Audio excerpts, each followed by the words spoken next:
2025년 12월 어느 날 칠레 육군 참모본부 지하 회의실에는 긴장감이 흘렀습니다. 이곳에 모인 10여 명의 장성들 앞에는 외교 채널을 통해 비공식적으로 입수한 영상 파일이 재생되고 있었죠. 화면에는 페루 육군의 K2 흑표 전차가 안데스 산맥 인근 고지대에서 맹렬한 기동 훈련을 벌이는 장면이 담겨 있었습니다. 이날 회의는 공식 기록에 남지 않았습니다. 명목상으론 기술 분석 브리핑이었지만 실제로는 칠레 육군이 보유한 레오파드2A4 전차로 과연 페루의 신예 전차에 대응할 수 있는지를 가늠하기 위한 긴급 평가회였죠. 칠레와 페루 두 나라는 140여 년 전 태평양 전쟁 이후 지금까지도 군사적 긴장 관계를 유지하고 있습니다. 1879년부터 1883년까지 벌어진 그 전쟁에서 칠레가 승리하며 페루의 타라파카와 아리카 지역을 차지했고 볼리비아마저 내륙국으로 만들어버렸죠.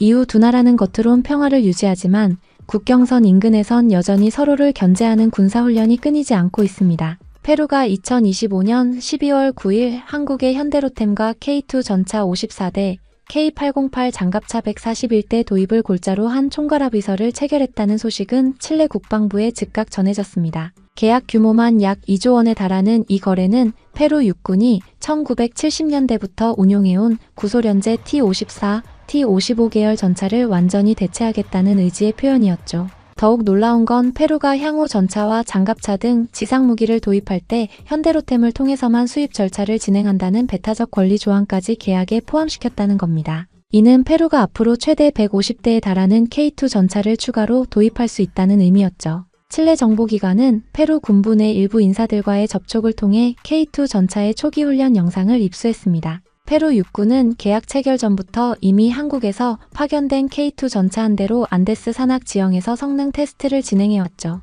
이 영상에는 K2 전차가 기동 중에도 장거리 표적을 정확히 탐지하고 연속으로 타격하는 장면이 포함돼 있었습니다. 특히 험준한 산악도로를 고속으로 주행하면서도 안정적인 사격 자세를 유지하는 모습은 참석한 장성들을 경악하게 만들었죠.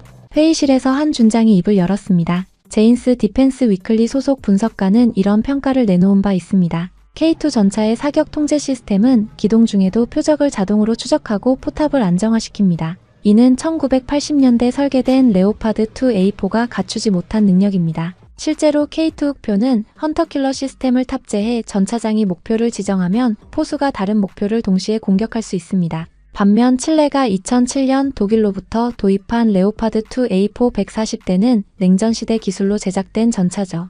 이 중 132대를 레오파드2A4 CHL로 개량했지만 기본적인 사격 통제 장치는 1980년대 수준인 MS-15를 약간 개선한 정도에 불과했습니다. 칠레는 2023년 터키 아셀산과 계약을 체결해 레오파드2A4 CHL에 ATS-65 전자광학 조준경을 장착하는 개량을 진행 중이지만 이것만으론 한계가 명확했죠.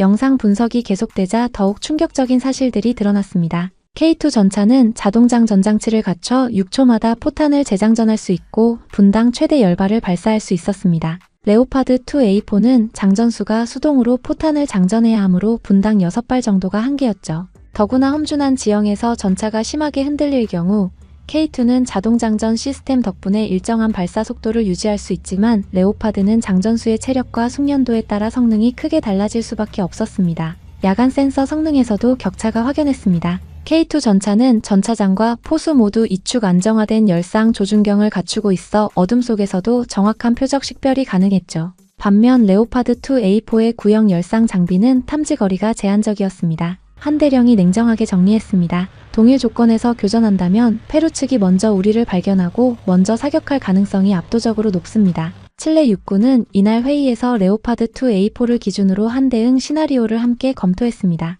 시뮬레이션 결과는 참담했죠. 표적 탐지 속도에서 K2가 평균 3초 빠르고 표적 전환 시간에서도 2초 이상 앞섰습니다. 이 5초라는 시간 차이가 전차전에서는 생존과 전멸을 가르는 결정적 요소가 됩니다. 첫 사격에서 명중시키지 못하면 적에게 반격당할 확률이 급격히 높아지죠. 더욱 심각한 건 방어력 차이였습니다. K2 전차는 차체 정면 방호력이 운동에너지탄 기준 800mm 이상으로 추정되는 반면 레오파드2A4는 개량을 거쳤어도 600mm 수준에 머물고 있었죠. K2가 쏘는 55구 경장 120mm 활강포의 최신 날탄은 레오파드의 전면 장갑을 관통할 수 있지만 레오파드가 쏘는 구형 날탄으로는 K2의 복합 장갑을 뚫기 어렵다는 결론이 나왔습니다. 칠레 육군 내에서 일부 장성들이 공개 석상에서 신형 전차 도입 필요성을 언급하기 시작했고 독일 외의 대안 전차를 검토해야 한다는 목소리가 나오기 시작했습니다. 놀랍게도 그 대안 목록에는 K2 전차가 포함돼 있었습니다. 칠레 국방부는 페루 국경 인접 기갑부대의 훈련 일정을 재조정하라는 지시를 내렸고 위기 단계 평가를 소폭 상향 조정했습니다. 영상 출처와 관련해선 보안 점검이 병행됐지만 정작 중요한 건 영상 자체가 아니라 그 안에 담긴 기술 격차였죠. 남미 방산 시장을 분석하는 국제전략연구소 연구원은 이런 전망을 내놓았습니다. 페루의 K2 도입은 단순한 무기 구매가 아닙니다. 이는 남미 대륙의 군사 균형을 재편하는 신호탄이 될 수 있습니다. 실제로 페루는 K2 전차뿐 아니라 한국산 잠수함, 장갑차 등 전방위적으로 한국 무기 체계를 도입하고 있었습니다. 현대로템과 맺은 배타적 공급권 계약은 향후 10년 이상 페루 지상군 현대화가 한국 기술을 중심으로 이뤄질 것임을 의미했죠. 칠레로선 역사적 라이벌인 페루가 최첨단 전차 전력을 갖추는 걸 그저 지켜볼 수만은 없는 상황이었습니다. 하지만 레오파드2A4를 최신형인 2A7이나 2A8으로 전면 교체하려면 엄청난 예산이 필요했죠. 독일이 카타르에 레오파드 2A7을 판매할 때 대당 가격이 450억 원에 달했던 반면 K2 전차는 150억 원 수준이었습니다. 가격 대비 성능을 따지면 K2가 압도적으로 유리했죠. 더욱 흥미로운 건 K2 전차의 실전 성능이 이미 유럽에서 검증됐다는 점입니다. 2022년 폴란드는 K2 전차 180대를 긴급 도입했고 2025년에는 추가로 117대를 주문했죠.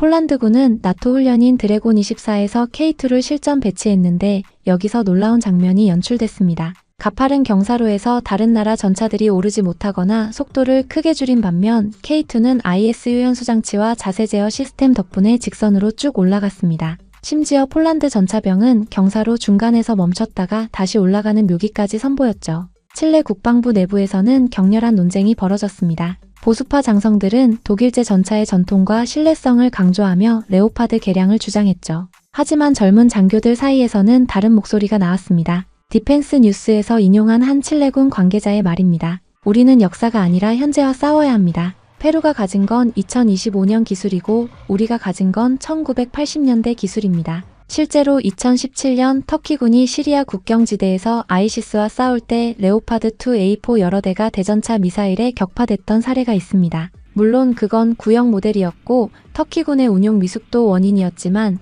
개량 없는 레오파드2A4의 한계를 보여준 사건이었죠. 반면 K2는 소프트킬 능동 방호 체계를 기본으로 갖추고 있고 하드킬 시스템도 옵션으로 장착할 수 있었습니다. 칠레 정보기관은 계속해서 페루의 전차 도입 진행 상황을 모니터링했습니다. 2026년부터 직도입분 54대가 순차적으로 인도될 예정이었고 이후 페루 현지에서 추가 생산이 시작되면 2030년대 중반까지 총 150대 규모의 K2 전차 전력이 완성될 전망이었죠. 페루군은 이 전차들을 에콰도르 국경과 칠레 국경 양쪽에 배치할 계획이었습니다. 특히 칠레와 가까운 타크나 지역엔 최소 1개 기갑여 단이 주둔할 것으로 예상됐죠.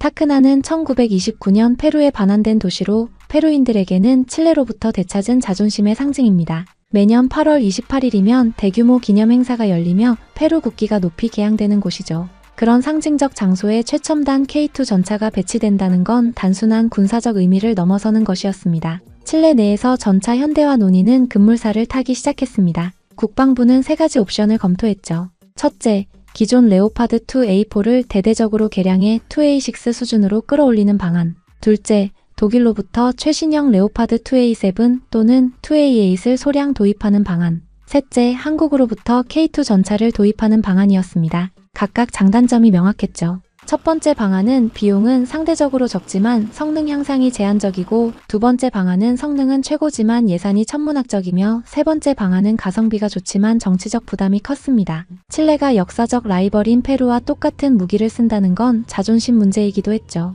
하지만 군 실무진들은 냉정했습니다. 자존심으로 전쟁을 이길 순 없습니다. 인포디펜스 매거진의 남미 전문 분석가는 상황을 이렇게 정리했습니다. 한국 방산의 남미 진출은 이제 시작에 불과합니다. 페루의 성공 사례를 본 콜롬비아, 에콰도르, 칠레 등이 줄줄이 한국제 무기에 관심을 보일 것입니다. 실제로 현대로템은 페루 이외에도 모로코, 오만 등 여러 국가와 K2 수출 협상을 진행 중이었습니다. 페루는 한국이라는 강력한 파트너를 얻었고 15년에 걸친 체계적인 군 현대화 계획을 추진하고 있었습니다. 반면 칠레는 30년 이상 된 전차에 의존하며 결정을 미루고 있었죠.